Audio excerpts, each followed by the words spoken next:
to this special mini episode of the Feminist Buzzkills, the podcast that is super excited about the Usher concert this weekend. And I think there's some sports ball as well. I'm Moji Alawode-El, and today you'll get to hear a conversation I had with two incredible women. My guests are Renee Bracey Sherman, founder and executive director of We Testify, and Regina Mahone, senior editor at The Nation.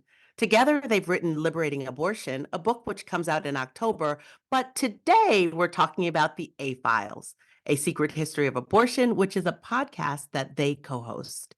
It's an 8-part series that is the cool abortion course your college should have offered but didn't. I'll let them tell you the rest. Please welcome Renee Bracey Sherman and Regina Mahone. Renee and Regina, thank you for joining me. Thanks for having us. Absolutely. Thank you. So I'm so excited that you're here, and I'm really excited to talk about your podcast. The A-Files is a secret history of abortion. So take me through how you tackle this really meaty topic.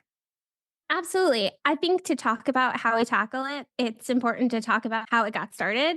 So when Roe was overturned, people were reaching out to me specifically saying, how could this have happened? I can't believe that Roe was overturned. And as someone who's been editing articles about reproductive rights and justice issues for a decade, it was so obvious. Also, activists, organizers like Renee have been saying for years that it was going to happen, but no one really listened to them.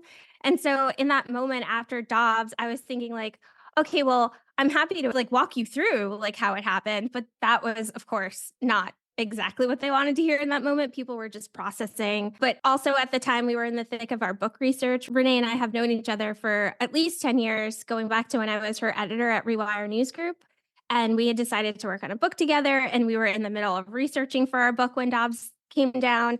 And so when we started talking to the media about developing this podcast, we really wanted to, for everyone, unpack all of these layers of the abortion conversation that got us to where we are, the conversations that people really weren't comfortable having on the left, because in some ways they've been complicit in what's been happening, and really just creating a new vision for abortion rights that's centered around, of course, all of the work Renee is doing, centered around people who have abortions, and really talking to people about what access or what any sort of plan for moving forward should really look like, and how we do center people who have abortions. Yeah, I think for me, the larger issue is that none of this that's happening is new. History is just a circle. There's just new technology that they do it with. There are new players, but it is the same game, the same tactics, the same oppression. And I think the sooner that we really understand that, the more equipped we will be to get off of this really awful timeline. I'm just exhausted. And I think that, as Regina was saying, the way it came about was just that we had so much information that we learned and researched as we were working on our book. But there's only so many pages in a book. We can't put it all in there, but what can we do with it? How do we share this information with people that we find interesting? And, Cindy Levy at the Meteor had heard us talking and found our back and forth banter about these things and how we just light up about what we've learned back and forth with each other and that joy. And she was like, what if you guys just talked about that for other people? So we said, yeah. And it feels really important to be able to break this information down for folks so that they understand, what does the past look like? What does the present look like? And what could the future look like if we actually do something about it? I love that. And I really like that you reminded us also that none of this is new. And both of you have encyclopedic knowledge of abortion, even before this, but also in the work that you do, but also in collecting your book. What was something that surprised even you, however, going into this journey of the secret abortion history? So that question I was getting after Dobbs came down about how we got here, it seemed like a lot of people wanted to believe that it was just there are the good guys and the bad guys, and the people on the left are the good guys and the people on the right are the bad guys. And it's complicated. It's much more complicated than that, right? And so as we were plotting out how to do what topic we would cover for each of the episodes, really looking at the left and the language choices that we used in our second episode. And also in the fifth episode, we say, this issue of adoption, really around former President Obama talking about how a way to reduce abortions is to have more adoptions. This solution that, doing the work for the right, like doing the work for the anti-abortion movement. And so I think getting a clear understanding of how there are no good guys, there are no bad guys, like it's just complicated, right? And we all have to dig into what potential abortion stigma or narratives that we've internalized. I've internalized myself, like we all have, we're all guilty of it. And we're really, with this podcast, challenging people to think about those language choices and those narratives that we're going to continue to perpetuate, because we're not going to get free if we don't really take a step back. I feel like that definitely came up listening to the pod when I think, Renee, you were talking about like when you were first asked to tell your abortion story, it was like, oh, but center the bad relationship you were in. And I think that that's kind of like, you have to work on moving away from that as being like, you're feeling like you have to justify your abortion, right? There's something in that I think comes up that is a stigma that almost all of us have internalized and have to work to move away from. Yeah, and that the only acceptable abortion stories or the only ones that'll change hearts and minds are the ones that make you feel sad and upset. I am so proud of every abortion storyteller who has the courage to speak out and share their story in the way that feels right for them. And one thing that feels a bit challenging is that, we have a president and an administration that is only willing to give a platform to certain types of stories, that they're only looking for a story in which there is some sadness and that there is, a desire to want to parent and to have then needed an abortion for some sort of reasoning, like in particular, a health indication. And I think what feels challenging is that when only those stories are elevated, it then tells the rest of the folks who have abortions that their reasoning is less justified and less valid.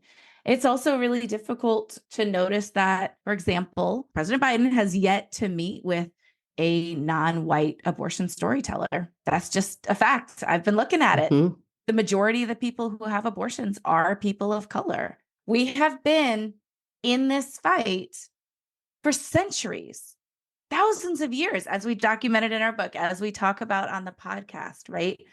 Why can we not be part of the larger conversation? Why are we irrelevant to him? And I think that that's a question worth asking and noticing. Is it intentional? I don't know. But what I do know is that it does perpetuate stigma. It does perpetuate this idea that abortion is an issue that impacts white women and that who we should feel bad for, that it is now that Roe is overturned, is white women who have fetal indications. And they do deserve our love and care. So does everyone else. We all deserve love and care. Right. And I think what's beautiful about in the podcast is that we talk to people who've had abortions, who are doing this work throughout the episodes, and that you can see that there's a diversity in our stories and how this issue impacts all of us. We have Chelsea Williams Diggs, who in the third episode talks about running the New York Abortion Access Fund. We have Kazembe Murphy Jackson, who's in a later episode talking about being a trans man who has an abortion. Like there's so much in there, and that it's actually okay to talk to all of us. It's also so much more interesting to talk to really all of us, right? Like it's so, and I think that also, I love that you brought this up, because I think that when we look at like particularly Texas and all of the people who have been harmed by the abortion bans, it's overwhelmingly white or white presenting. I haven't seen a darker skinned person at all in this. I also just, one of the things I wanted to say that I love about your podcast is every episode comes with more recommendations for additional learning. Can you tell us, like, how do you choose these companion materials? Like, how do you, of all of the wealth of information out there, what helps you distill it down to like the one or two pieces of media that are important? There's so much out there.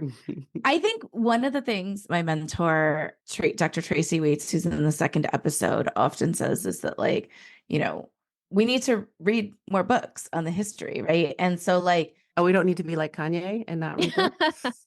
I never want to compare our movement to Kanye. Sorry, never. I'm sorry. We could read more books. There are a lot of ideas that our movement proposes as this new idea that if you read a book, they were doing that in the 1920s. They actually had a more radical version of it in 1968 or whatever. And so we wanted to help demystify, because there's a lot of books about abortion out there. I'm not recommending reading them all. Most of them are by white folks. Most of them do not include people of color, or if they do, it's an afterthought. And they're not written by people who have or provide abortions.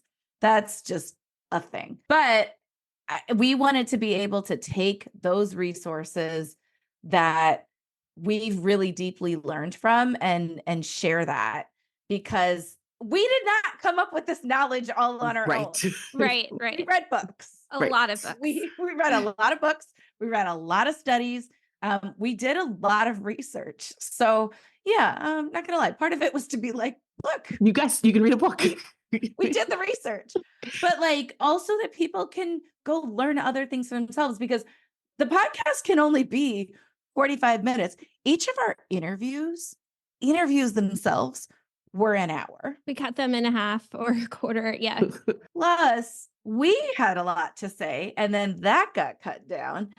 And so if we had left it, these podcast episodes would be like 2.5 to 3 hours. 3 hours Yes. of people talking. So it's like, how do we actually convey the information? And then that way people can continue their learning.